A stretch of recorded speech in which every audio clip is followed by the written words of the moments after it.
How to enable Grayscale Mode on your iPhone. How you can do that. But before that, if you are new to our YouTube channel, then hit the subscribe button now for our future videos.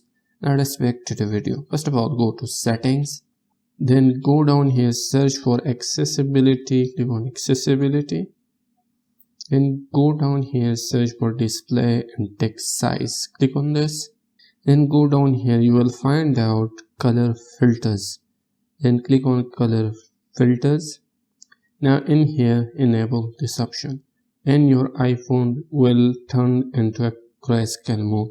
You can also set the intensity from the bottom side here. You can see the intensity from here. You can check out other filters too, but enable the grayscale mode. You can enhance the battery quality of your iPhone.